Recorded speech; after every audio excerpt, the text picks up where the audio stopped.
नमस्कार, आप देख रहे हैं कुरुक्षेत्र और मैं हूं आपके साथ स्वाति श्रीवास्तव। ज्ञानवापी एक ऐसा मामला जिस पर पूरे देश की निगाहें अब लगी हुई हैं। हालांकि अब इस पूरे मामले को लेकर तमाम दावे किए जा रहे हैं। मुस्लिम पक्ष अपने दावे कर रहा है, हिंदू पक्ष के अपने दावे हैं। वहीं सुप्रीम कोर्ट ने इस परिसर में जिस जगह शिवलिंग मिलने का दावा किया है, उस जगह को सुरक्षित रखने की बात कही है और सुप्रीम कोर्ट ने कहा है कि शिवलिंग की जगह को सुरक्षित किया जाए।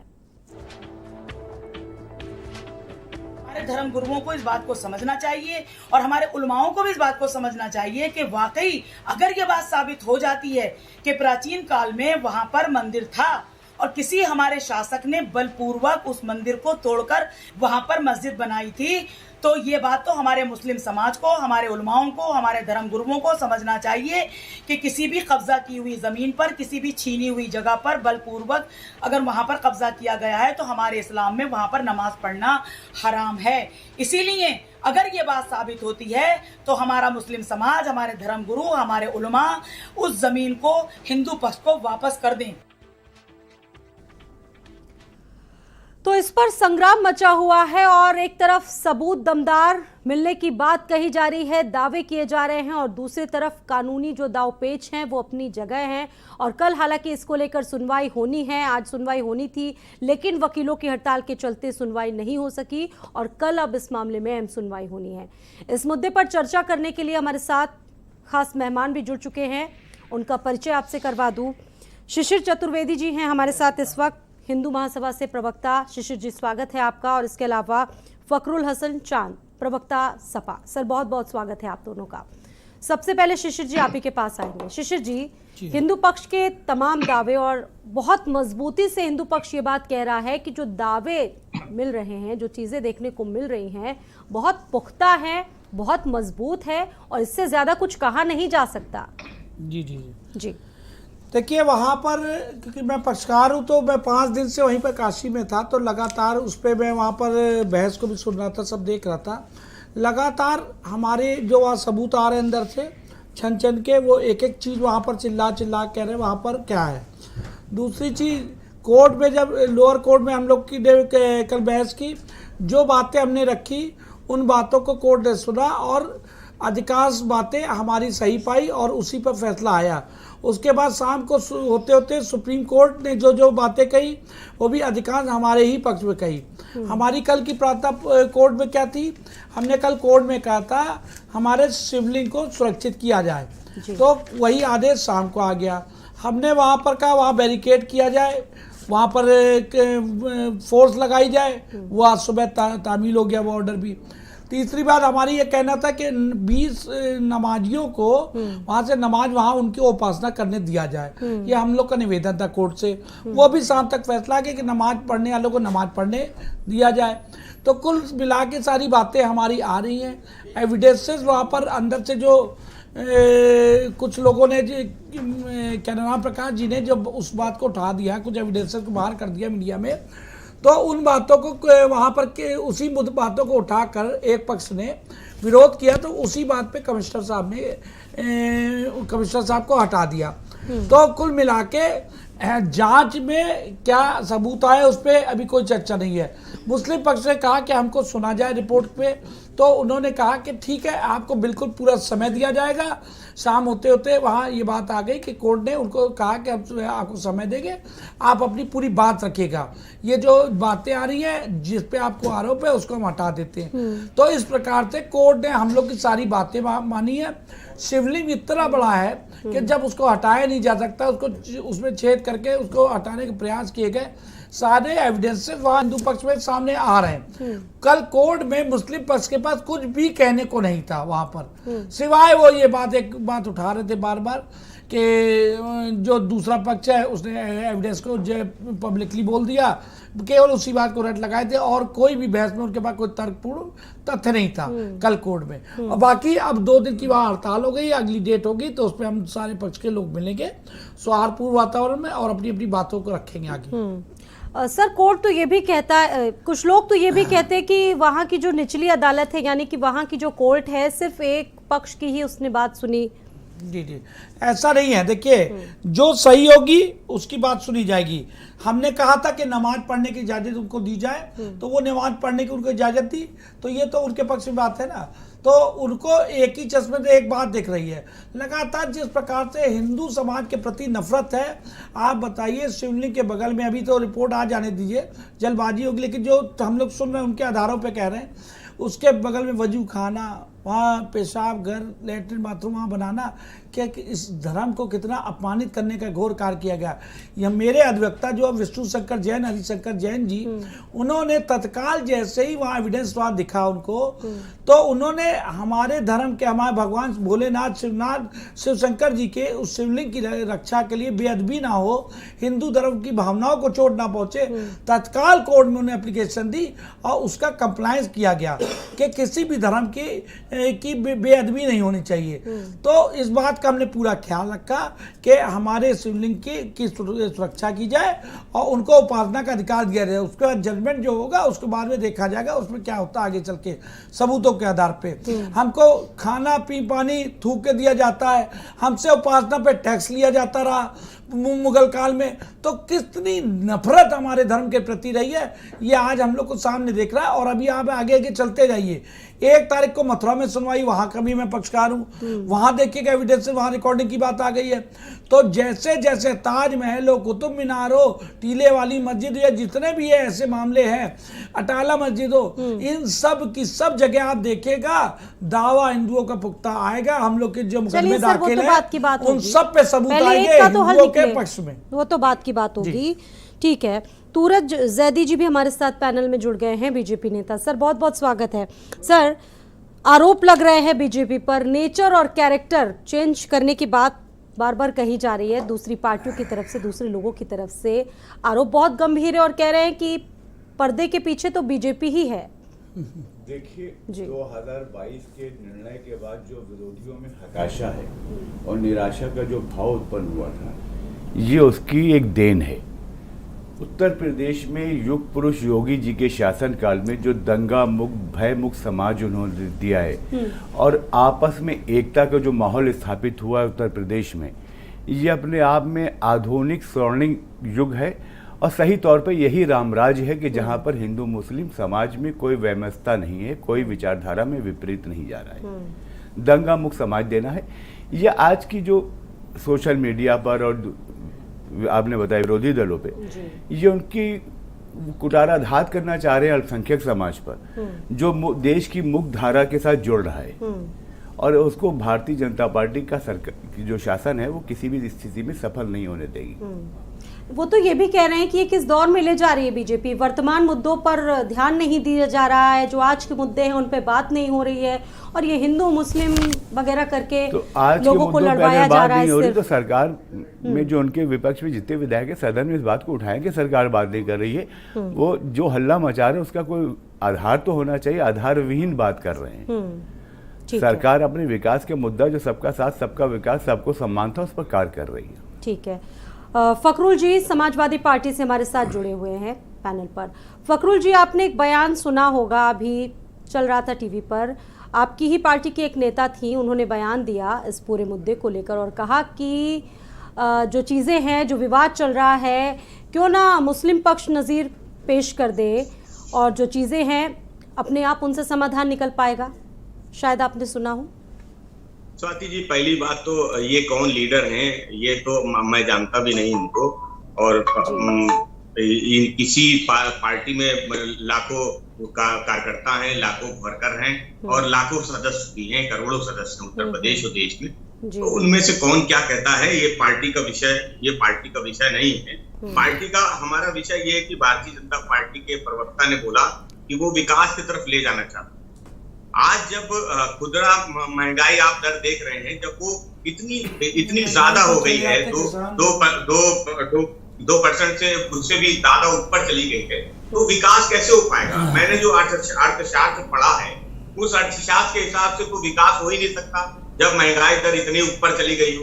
तो ये भारतीय जनता पार्टी को बता, जब आप कहते हैं कि जनता ने इनको बता दिया है, जनता ने इनको बता दिया चुनाव में कि भारतीय जनता पार्टी के साथ ही विकास है। आज अगर विपक्ष में मुंह दिखाने लायक नहीं है आप, तो ये भारतीय जनता पार्टी को शासन में जो लाए है वो उत्तर प्रदेश की जनता लाई है। आज आप मुंह नहीं दिखा पा रहे समाज में, आप अपनी नेत्री के बारे में नहीं बता पा रहे कि कौन है, आप उनको नहीं जानते, आप अपने परिवार को नहीं जानते, आप अपना एक परिवार नहीं बना पाए। आप उत्तर प्रदेश की भारतीय जनता पार्टी का जो स्वर्ण युग चल रहा है आप उस पर कुठाराघात करने की एक नाकामयाब कोशिश कर रहे हैं। देखिए जयदीप जी, पहली चीज तो मैं आपके बीच में बोला नहीं था, और आपको जो बोलना है पहले बोल लीजिए, जो भी बोलना हो। देखिए जहां पर आप झूठ बोलेंगे वहां पर मैं सच का झंडा जरूर बुलंद करूंगा, क्योंकि हिंदुस्तान का एक सच्चा मुसलमान हूं, वो मैं जरूर करूंगा। अरे ये मुसलमान हिंदू की बात यहाँ मत कीजिए, मैं समाजवादी पार्टी का प्रवक्ता के रूप में बैठा हूँ, हिंदू मुसलमान की डिबेट करने के लिए। ये तो आपकी सपा की रणनीति रही है ना। नहीं, पहले थोड़ी तमीज सीखिए। बहुत तमीज जनता ने सिखा दिया, 2022 के चुनाव में सिखा दिया मान्यवर। अब हमें क्या बताएंगे? हम लोग तो संस्कार और राष्ट्रवाद की बात करते हैं। अरे मेरे समझ में नहीं आता कहाँ से चले आए आप। नहीं, जहां से आप आए अल्लाह ताला की मखलूक आप भी हैं, उसी की मखलूक हम भी हैं। जहां से आप आए वहीं से मैं भी आया हूं। आपको जो बोलना बोल लीजिए, मैं आप गलत आरोप भाजपा पे गलत आरोप लगाएंगे तो आपके आरोप का जवाब जो सच होगा वो मैं दूंगा। तब लगाइएगा। आप बोल रहे थे, आप अपनी बकवास कर रहे थे, मैं बीच में बोला था। आप अपनी भाषा शैली देखिए। आप हम तो बहुत शांत भाव से बैठे हैं, आपकी भाषा शैली सुन रहे हैं। नहीं, आप जो मैं आपकी बात आप देखिए, अब आप पुलिस कर रहा है कि आपके नेता याद है आपकी भाषा शैली। ए पुलिस, ये भाषा शैली आपके नेता की, अब आप दूसरे की भाषा शैली सिखा रहे हैं। अपनी भाषा शैली तो ठीक कर लीजिए। कौन बोल रहा है? कौन बोल रहा है? अब हम क्या करें, डीएनए चेक करके बताएं कौन बोल रहा है? अरे बता दीजिए डीएनए क्या है आपका, हम भी देख ले। हम लोग तो राम के वंशज हैं। सर आप लोगों से जो सवाल पूछा जाता है डीएनए आपका क्या है, आप लोग उस पर जवाब न देके इधर उधर घुमाने की कोशिश क्या अरे करते हैं? ज्ञानवापी पर बात हो रही है, किसान पे बात करने लगते रहे। जिस मुद्दे पे चर्चा में आए उस पे बात कीजिए। समय वेस्ट कर रहे हैं आप चर्चा का। जिस मुद्दे पे आपको बुलाया गया उस पे बोलिए ना। ऐसा है ना चतुर्वेदी जी, आपका भी इतिहास और ज्योग्राफी सब जानते हैं। हम भी जानते हैं, आपके बारे में जानते हैं, आपके नेता के बारे में भी जानते हैं। आपके नेता पे मुकदमा हम ही ने कर रखा है। आपके नेता का इतिहास कोर्ट में चल रहा है। पाटपन में बदलों पे आपने मुकदमा में कर रखा है। आपका इतिहास बहुत बढ़िया जानते हैं। चांदिया आपके इतिहास को बहुत बढ़िया जानते हैं। मुद्दे पे आइए। यहाँ आपके इतिहास को नहीं बताना है, आपका इतिहास बताने नहीं आए। यहाँ पर इस बात पे चर्चा है। शिशिर जी प्लीज। स्वाति जी पहली बात इनसे कहिए चर्चा मुद्दे पे करें, बेरोजगारी पे चर्चा नहीं है। अगर आपकी डिबेट में बोलने को नहीं दिया जाएगा, फखरुल जी आप बोलिए, मुद्दे पे बोलिए ना। मुद्दे पे बैठ के बोलेंगे। क्या मुद्दा है? मुद्दा बोल लेने दीजिए, फिर आप अपनी बात अगर वो बीच में बोलते रहेंगे तो मैं अपनी बात कैसे कहूँगा? सर आप बोलिए, मैं कह रही हूँ पार्टी अपनी बात रख ले, फिर कोई दूसरा बोले ना, ऐसे कैसे चले? सर कहिए आप अपनी बात कहिए। किसानों के बारे में बताइए थोड़ा सा। देखिए भारतीय जनता पार्टी जब इस तरीके की बातें करती है तो हम लोग लगातार इस बात को कहते हैं कि मुद्दों से हट के बात करते हैं। जो मुद्दे हैं वर्तमान में उस पर बात नहीं होती। न्याय आस्था का सम्मान होना चाहिए, न्यायपालिका का सम्मान होना चाहिए। जहां भी कोर्ट का निर्णय है, मैं बार बार इस बात को कहता हूं, अगर आस्था के मामले में न्यायालय का कोई भी निर्णय आया है तो उसका पूरा सम्मान होना चाहिए। नहीं तो अखिलेश यादव सुन लीजिए, फखरुल जी, अखिलेश यादव एक बयान में ये कह रहे हैं कि बिना सरकार के इशारे के ये मुद्दा उठना संभव ही नहीं था। अखिलेश यादव इस पर ये भी कह रहे हैं, शायद आपको पता हो फखरुल जी। तो हम लोग तो लगातार इस बात को कह रहे हैं कि भारतीय जनता पार्टी और उनसे जुड़े हुए संगठन लगातार वो देश के मुद्दों से जनता का ध्यान हटाने के लिए कभी भजन कीर्तन अजान लाउड स्पीकर, कभी ज्ञानवापी, कभी दूसरा ताजमहल, कभी कुतुब मीनार, इस तरीके की बात करते हैं। और हमारा जो आरोप है, आप देखिए मैं भारतीय जनता पार्टी से बात कर रहा था, उनकी बातों का जवाब दे रहा था, लेकिन दर्द किसको हो रहा था? जवाब कौन दे रहा था हमारी बातों का? तो यही मैं कहना चाहता हूं, आपकी शब्दावली सही होती जो भारतीय जनता पार्टी उनसे जुड़े हुए संगठन लगातार देश में माहौल को खराब करना चाहते हैं। फखरुल जी, इजाजत दीजिए तो मैं आपके सवाल का जवाब दूं। अगर आपके सुन लीजिए फखरुल जी, सुनिए बहुत सब अगर आप संविधान की और न्यायपालिका की बेइज्जती करेंगे, आपका नेता बेइज्जती करेगा तो बर्दाश्त नहीं होगा। बेरोजगारों के मामले भारत में संविधान भारत के हिसाब से चलेगा। आप चले जाते हैं सुप्रीम कोर्ट, आप चले जाते हैं डबल बेंच। आपके नेता ने न्यायपालिका का अपमान किया, उन्होंने कहा कि सरकार के इशारे पे न्यायपालिका चल रही है। मामले में कोर्ट के निर्णय नहीं मानते। आप माननीय न्यायालय का अपमान कर रहे हैं, आप माननीय न्यायालय का अपमान कर रहे हैं, आपका नेता माननीय न्यायालय का अपमान कर रहा है। चैलेंज करने नहीं जाते। देश संविधान और न्यायपालिका से चलेगा, सपा की गुंडाई से नहीं चलेगा। आप ऊपरी अदालत चले जाते। ये दोहरा चरित्र समय भारतीय जनता पार्टी को समझ नहीं आता। ठीक है हाजी हसन अहमद जी, बार बार ये बात कही जा रही है कि बार बार नेचर और कैरेक्टर को चेंज किया जा रहा है, जो असली मुद्दे हैं वो उठाए नहीं जा रहे हैं और ऐसे मुद्दों में जनता को फंसाया जा रहा है। क्या ये गलत है? क्या ये गलत है? ये तो सारा देश कह रहा है, सब कह रहे हैं यही बात। लेकिन सवाल ये है कि नक्कार खाने में तूती की आवाज़ सुनेगा कौन? भाई ये तो हकीकत है कि आज चाइना हमारी छाती पे 56 इंच की छाती पे मूंग दल रहा है, सब खामोश है। हमें आस्था चाहिए, हमारा राष्ट्रवाद यहाँ बहुत पीछे छूट जाता है, हमारी आस्था आगे आ जाती है। ठीक है, हिंदू पक्ष दावा कर रहा है कि शिवलिंग है और मुस्लिम पक्ष कह रहा है कि फवारा है, आप क्या मानते हैं? कोर्ट जो फैसला करेगा वही है, क्योंकि अभी भारतीय संविधान जिंदा है, किसी भी सरकार ने इसको बदलने की कोशिश नहीं की है। जब ये बदल जाएगा तो हम शायद, अगर ना होता तो हम आज बता देते कि ये है। अभी तो ये मसला कोर्ट में है और कोर्ट ने समय, जैसे कि शिशिर चतुर्वेदी जी ने बताया, ये पक्षकार हैं, इन्हीं ने बताया कि न्यायाधीश जी ने कहा कि हम बराबर पूरा मौका देंगे आपको, आपकी पूरी बात सुनेंगे, और कमिश्नर ने जो बताया जो चीज उसको उन्होंने संरक्षित कर लिया। तो कम से कम हमें इतना सब्र तो करना चाहिए। कौन सी जल्दी है, कौन सा आफत आ गई, कौन सी ऐसी वो हो गई कि वहां पे 5 औरतों ने पूजा के अधिकार की मांग की थी और उसके बाद पूरी मस्जिद का भी सर्वे हो गया। अच्छा, मान लिया मैंने कि वहां पे एक पक्ष का दावा है कि शिवलिंग मिला है, तो उसको संरक्षित भी कर लिया गया। ठीक है, अब कोर्ट का फैसला भी आ जाने दिए।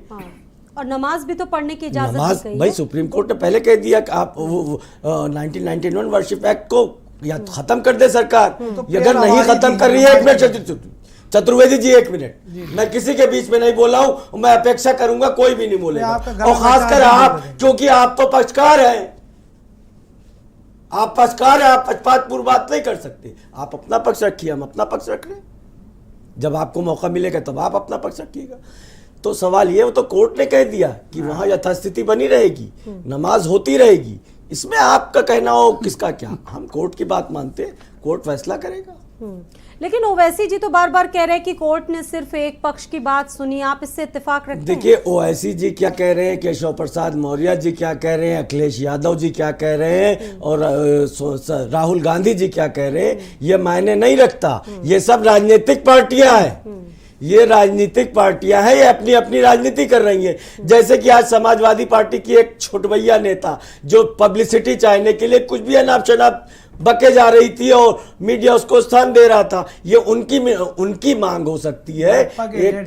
वो भाई कुछ भी हो, वो कोई भी हो, तो ये मायावती अपना बयान दे रही है। तो राजनीतिक पार्टियों पे अगर किसी को बुरा लग रहा है तो सरकार चुनाव आयोग में उनकी शिकायत करे, उनका निर्वाचन वो रद्द किया जाए। लेकिन सवाल ये कि आम हिंदू और मुसलमान ये चाहता है कि न्यायालय फैसला करे, उससे पहले लोग चाहे जितनी कोशिश कर ले, ये उत्तर प्रदेश का और देश का सौहार्द नहीं बिगाड़ सकते। उसके लिए सौहार्दपूर्ण वातावरण बना रहे, उसके लिए हम सब आगे हैं और आगे रहेंगे। ठीक है, तुरज जैदी जी, अखिलेश यादव ये आरोप लगा रहे थे बीजेपी पर कि बिना बीजेपी के इशारे के, बिना सरकार के इशारे पर यह मुद्दा इतना हवा में नहीं उड़ सकता है। कहीं ना कहीं इसके पीछे बीजेपी का हाथ तो है और हम मुस्लिमों के साथ हैं। देखिए जी, अब हिंदुस्तान में हिंदू मुस्लिम की राजनीति ना करें, वो हिंदुस्तान में राष्ट्रवाद की बात करें। हम भी मुसलमान हैं और 5 वक्त के नमाजी भी हैं। भारतीय जनता पार्टी ने नमाज के लिए कभी प्रतिबंध की बात नहीं की। सरकार ने इसमें कोई हस्तक्षेप नहीं किया, न्यायालय का आदेश है। जो न्यायालय का आदेश होगा, अयोध्या मामले में भी वो मान्य हुआ था, इस मामले में भी वो मान्य होगा। देश संविधान और कानून के हिसाब से चलेगा। देश में अराजकता फैलाने का किसी को महत्व नहीं मिलेगा, ना जगह मिलेगी, ना कोई ऐसा उसको मौका मिलेगा कि वो अराजकता फैला पाए। युग पुरुष योगी जी का सरकार है, आतंकवाद मुक्त, भय मुक्त समाज दिया है और हम उसके लिए हमेशा प्रयासरत रहेंगे। ये कहा जा रहा है कि ये उस दौर में ले जा रहे हैं। ये 2022 के बाद इनके पास कोई मुद्दा नहीं है। एक परिवार नहीं कर पाए, अपने चाचा को नहीं समेट पाए, अपने भाई को नहीं समेट पाए, अपनी भावज को नहीं समेट पाए, तो वही तो आरोप लगा। लोग भी कह रहे हैं, तो उनके समाजवादी पार्टी नहीं कह रही है, कांग्रेस भी कह रही है, बीएसपी भी कह रही है। कांग्रेस की तो हालत जनता ने बता दी ना। जनता के पास, उनके पास जनता के लिए तो कोई प्रश्न है नहीं, वो अलगाववाद की बात कर रहे हैं। इस वक्त जब पूरे उत्तर प्रदेश में अयोध्या कांड के बाद जब चुनाव की उसका न्यायालय का आदेश आया, एक चिड़िया भी नहीं मरी। ये किसकी देन है? भारतीय जनता पार्टी की देन है। जहां सपा की सरकार में लगातार लाशें गिर रही थी, भारतीय जनता पार्टी की सरकार में एक चिड़िया भी नहीं मरी। ऐसा शांति प्रिय प्रदेश हमें चाहिए। ठीक है, और शांति प्रिय प्रदेश के लिए योगी जी को कोटि कोटि नमन और प्रणाम। कह रहे हैं, जैदी जी कह रहे हैं कि हम तो स्वर्णिम युग में आ गए हैं, कोई दिक्कत नहीं है, कोई परेशानियां नहीं है, यहाँ पर सब कुछ तो ठीक चल रहा है, फिर आप लोग क्यों सवाल उठा रहे हैं? मैंने जैदी जी को सुना, मैं उम्मीद करता हूँ कि वो भी मुझको सुनेंगे, मुझे भी समय देंगे। अब उन्होंने बहुत से आरोप लगाए। अब मैं पूछना चाहता हूं, क्या आपने एनसीआरबी के आंकड़े देखे? ये समाजवादी पार्टी के कार्यालय में नहीं बनते ये आंकड़े, ये तो आपकी देश में भी सरकार है और प्रदेश में भी आपकी सरकार है। तो कृपया करके एक बार एनसीआरबी के आंकड़े देखिएगा और बताइएगा कि दंगा मुक्त हुआ या अपराध मुक्त हुआ उत्तर प्रदेश या नहीं हुआ। ये तो वही उत्तर प्रदेश है जहां पे थाने में एक हमारी बहन जिसके साथ बलात्कार होता है, वो अपनी शिकायत लेके जाती है और वो थाने में ही उसके साथ दोबारा बलात्कार हो जाता है। ये स्वर्णिम युग है उत्तर प्रदेश, इसको आप स्वर्णिम युग कहते हैं। जहां पे हमारी माँ बहनें बेटियां सुरक्षित नहीं है, उसको स्वर्णिम युग कहते हैं आप। एक इलाहाबाद में पूरा का पूरा परिवार, उसकी हत्या हो जाती है, पूरा परिवार समाप्त कर दिया जाता है। इस स्वर्णिम युग में जब बेरोजगार नौजवान वो रोजगार के लिए सड़कों पे आता है तो उसको लाठी मारने का काम किया जाता है। ये स्वर्णिम युग है। हाँ, यही स्वर्णिम युग है जब हमने अतीक अहमद को टिकट नहीं दिया। यही स्वर्णिम युग है कि अतीक अहमद जेल में है। यही स्वर्णिम युग है कि मुख्तार अंसारी जेल में है। यही स्वर्णिम युग है कि आज आप सत्ता से बहुत दूर हैं, क्यों जनता ने आपको मुंहतोड़ जवाब दिया है। आप जनता को मुंह दिखाने के लायक नहीं है, प्रदेश की जनता का सामना नहीं कर सकते। आप अपने ड्राइंग रूम में बैठ के कैमरे के सामने आप अपने जूम के थ्रू खुद भी सीखिए। मैं आपका नकाब उतारूंगा तो कष्ट होगा। अरे नकाब पहले आप अपना उतारिए, हम तो सामने हैं। हम तो 56 इंच का सीना रखते हैं कि हिंदुस्तान का सच्चा मुसलमान आपके सामने बैठ के आपसे बात कर रहा है, भारतीय जनता पार्टी के लिए बात कर रहा है। यही स्वर्णिम युग है। अरे काशी पे आइए भाई, काशी पे सुन लीजिए ना। आप इतना विचलित क्यों हो रहे हैं? हमारे लिए एपीजे अब्दुल कलाम गर्व है, हमारे लिए मुगल गर्व नहीं है। देखिए स्वाति जी, अगर आप ऐसी डिबेट कराना चाहती हो और आप ऐसी टोका टाकी करना चाहती हो, मैं माफी चाहूंगा, मैं इस तरीके डिबेट नहीं कर पाऊंगा जहां पे आप मुझे बोलने का अधिकार नहीं देंगे। चलिए कम से कम आपको पूरा अधिकार है। मैंने कब रोका? नहीं, आपको कब रोका मैंने कि आप रुक जाइए, आप मत बोलिए, सिर्फ जैदी जी बोलेंगे। मैंने कब रोका बताइए, आप अपनी बात कहिए। जब मैं बोलता हूँ तो बीच में आ जाते हैं, मैं तो उनके बीच में नहीं बोलता हूँ। जैदी जी प्लीज 2 मिनट के लिए रुक जाइए, कहिए अपनी बात कहिए सर। आप आरोप मत लगाइए, अपनी बात कहिए, शांति से कहिए। मुद्दे पे रहिए सर, मुद्दे पर रहिए। जी ठीक है, आप सफाई दीजिए, आप अपना स्टैंड क्लियर कीजिए, आपको कोई नहीं रोक रहा है। कहिए सर, काशी पर बोलिए। जब ये स्वर्णिम की बात, हाँ हमारे मित्र दूसरे भी बैठे हुए हैं, मैं शिशिर चतुर्वेदी जी हमारे दूसरे मित्र हैं हिंदू महासभा, मैं उनसे भी एक सवाल पूछना चाहता हूँ। क्या मित्र आप जानते नहीं कि भारतीय जनता पार्टी का स्टैंड क्या है मस्जिद के मामले में, और जो सरकार है उसका स्टैंड क्या है? आप वो भी पता कर लीजिएगा। आप जब हमारे पे आरोप लगाते हैं, आप हमारी भाषा पे आरोप लगाते हैं, तो हम आपसे ये भी निवेदन करते चलेंगे कि जो सरकार है उसका भी पक्ष पूछिए। क्या है प्रश्न, क्या है हमसे पूछिए ना। प्रश्न पूछ रहे थे आप, भटक गए। सुन तो लीजिए, अरे सुन तो लीजिए। सुन रहे हैं मोहम्मद के साथ। तो जो शपथ पत्र सरकार ने दिए हैं कोर्ट में, वो भी पढ़ के चलिए। और जो भारतीय जनता पार्टी बैठ के, अरे सर ये बताइए कि आपकी पार्टी का स्टैंड क्या है? फकरुल जी फखरुल हंसी जी का पात्र क्यों बन रहा है भाई? सुन लीजिए, मुद्दे पे आइए। फखरुल जी, ब्रेक के बाद मैं आपसे पूछूंगी समाजवादी पार्टी का इस मुद्दे पर स्टैंड क्या है, क्या कहती है समाजवादी पार्टी। फिलहाल रुक रहे हैं एक छोटे से ब्रेक के लिए, जल्द लौटेंगे।